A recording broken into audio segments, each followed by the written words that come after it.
elections and representation. Have you ever played game of chess? What would happen if the black knight suddenly started moving straight rather than two and half square? तो यहाँ पर जो game of chess होती है उसके अपने rules are there कि nights कितने स्टेप्स चलेगा और कौन जैसे जो दूसरा जैसे दूसरे जो है वो कितने चलेंगे स्टेप्स तो there are rules are fixed और what would happen in a game of cricket there were no umpires नहीं हो जो कि वो व्हाट इज़ करेक्ट और व्हाट इज़ नॉट करेक्ट वो शो करें if any in any sport we need to follow certain rules we have to follow certain rules change the rules and the outcome of the game would be very different जैसे देखो आप cricket की game खेलते हैं तो एक बल्ला लेकर के आप बॉल को मार रहे हैं तो अगर वही गेम में आप एक जो अपना बैट है वो जैसे आप बेसबॉल गेम है उसके रूल्स अलग हो जाते हैं या फिर हॉकी है उसके रूल्स अलग हो जाते हैं अगर आप रूल्स को चेंज कर दोगे तो गेम के जो आउटकम्स होंगे वो भी डिफरेंट हो जाते हैं तो similarly a games needs an impartial umpire एक जो अंपायर जो चाहिए होता है वो इम्पार्शियल होना चाहिए मतलब कोई भेदभाव नहीं करना चाहिए उसको और they have to be agreed upon before we begin to play a game तो यहाँ पर जो गेम है तो like that in elections they are certain rules और systems of conducting elections the outcome of election depend on the rules we have adopted जो हमने rules adopt किए होते हैं उस पर डिपेंड करता है कि क्या आउटकम होगी तो we need some machinery to conduct the election in an impartial manner हमें क्या चाहिए होता है what we need a machinery एक चुनाव आयोग होता है या जो डिफरेंट डिफरेंट यूनिट्स होती हैं जो इसमें पार्टिसिपेट करती हैं तो they conduct the election in an impartial manner अच्छा देखिए जो इलेक्शंस होते हैं दे आर इम्पार्शियल मतलब कि कोई पार्शलिटी नहीं होती है किसी पर्टिकुलर कैंडिडेट के साथ तो यहाँ पर दिस इज़ तो what we can say in a democratic country like us we need यहाँ हमारा जो कॉन्स्टिट्यूशन में उसमें some provisions were given regarding elections and representation तो we shall focus on the importance of the methods of election chosen in our constitution और यहाँ पर इनके प्रोविजंस का जो कॉन्स्टिट्यूशन के प्रोविजंस है संविधान में जो बताया गया है प्रावधान है उसमें उसके अकॉर्डिंग हम स्टडी करेंगे तो यहाँ हम पढ़ेंगे different methods of elections first the characteristics of the system of election adopted in our country हमारे देश में जो चुनाव का जो ये सिस्टम है प्रथा है उसमें क्या क्या विशेषताएं हैं इसकी और कौन कौन से प्रावधान हैं इसमें for free and fair elections और the debates on electoral reforms और जो कुछ लोगों में जो पीपल दे आर डिबेटिंग कि उनमें क्या हो रहा है कि वो सोचते हैं कि कैसे इनमें सुधार लाया जाए तो that we will study in this chapter okay this is your chapter 3 अब यहाँ पर देखिए यहाँ पर elections and democracy we India is a democratic country तो यहाँ पर हम यहाँ पर the first question reminds us of the necessity of the representation in large democracy जैसे इंडिया एक बहुत बड़ी डेमोक्रेटिक कंट्री है डेमोक्रेसी यहाँ पर फॉलो करते हैं सब लोग all citizens can not take part in decision making process सब लोग नहीं डिसाइड कर सकते कि इंडिया के लिए क्या बेटर होगा या तो डिसीजन मेकिंग प्रोसेस में हमारे रिप्रेजेंटेशन जो होते हैं जिनको हम रिप्रेजेंटेटिव जो होते हैं जिन्हें हम इलेक्ट करते हैं चुनते हैं वो डिसीजन मेकिंग प्रोसेस में निर्णय लेने की जो प्रक्रिया होती है उसमें पार्टिसिपेट करते हैं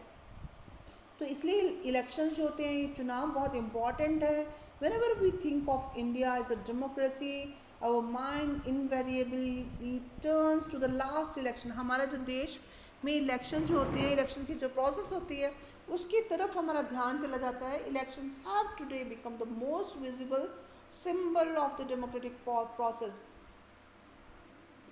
आजकल जो चुनाव होते हैं तो वो एक वो क्या है, एक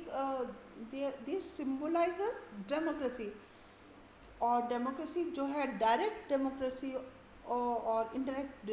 डेमोक्रेसी, अब दो चीज़ों के बारे में पढ़ेंगे यहाँ पर।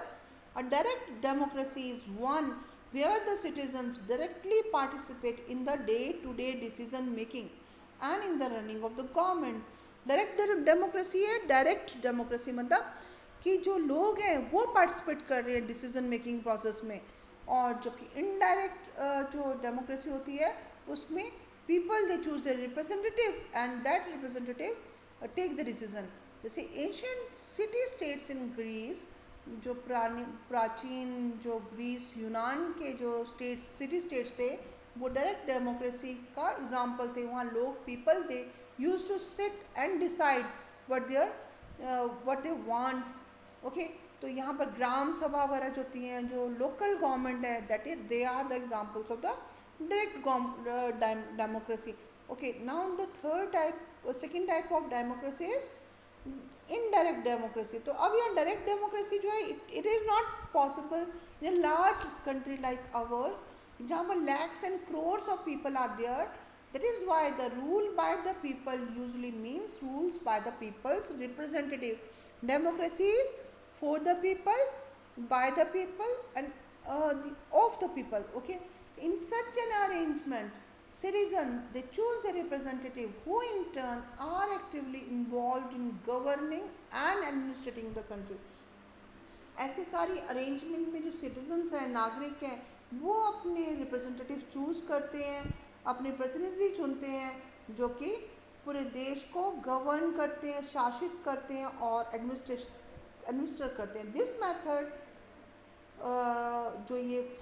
जो वो फॉलो करते हैं, follow to choose the representative is refer to as an election. इसको ये जो मेथड चूज़ करते हैं इसको फॉलो करने के लिए इसको इलेक्शन प्रक्रिया का नाम दिया जाता है, चुनावी प्रक्रिया। The citizens have a limited role in making major decisions. जो नागरिक होते हैं उनका लिमिटेड रोल होता है यहाँ पर, बड़े बड़े डिसीजंस वो खुद नहीं लेते and they don't run the administration but their representative they run the administration. They are not very actively involve in the making of the policies. जो ये लोग निर्णय लेने की जो प्रक्रिया में इन्वॉल्व डायरेक्टली नहीं होते। सिटीजन्स जो नागरिक होते they are involve only indirectly through their elected representative. उनके जो चुने हुए प्रतिनिधि होते हैं वो शासन करते हैं। In this arrangement where all major decisions are taken by the elected representative. इसमें सारे जो मुख्य निर्णय होते हैं वो कौन लेता है, चुने हुए प्रतिनिधि लेते हैं। और the method by which people elect the representative become very important. और क्या कौन सा वो मेथड चूज करते हैं ये बहुत ज़्यादा ज़रूरी हो जाता है। तो यहाँ पर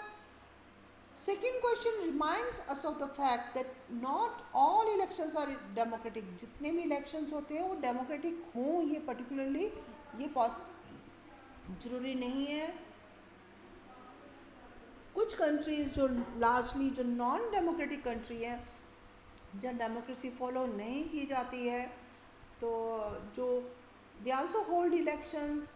यहाँ पर they do so by holding election in such a way that it doesn't threaten their rule. वो ऐसे इलेक्शन चुनाव करते हैं कि वो जो चुनाव होते हैं वो उनके शासन को प्रभावित नहीं करते। ऐसे कुछ एग्जाम्पल आप जानते हैं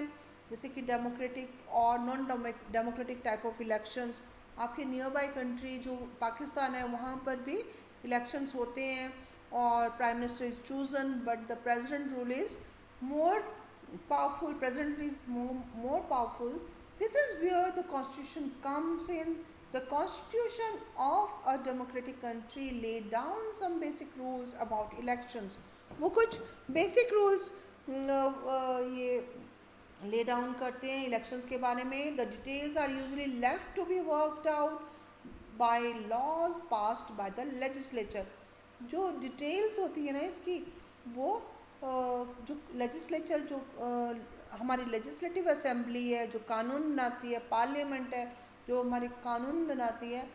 वो इस पर वर्कआउट करती है। तो कॉन्स्टिट्यूशन क्या करता है, कुछ बेसिक रूल्स फॉलो करता है who is eligible to vote, who is eligible to contest, कौन वोट कर सकता है और कौन, who is eligible to contest the election, कौन इलेक्शंस में पार्टिसिपेट कर सकता है और वो चुनाव में खड़ा हो सकता है, और who is to supervise the election, कौन इलेक्शन सुपरवाइज करेगा। How do the voters choose their representative, voters अपने प्रतिनिधि कैसे चुनते हैं, और how are the votes are counted and representative elected,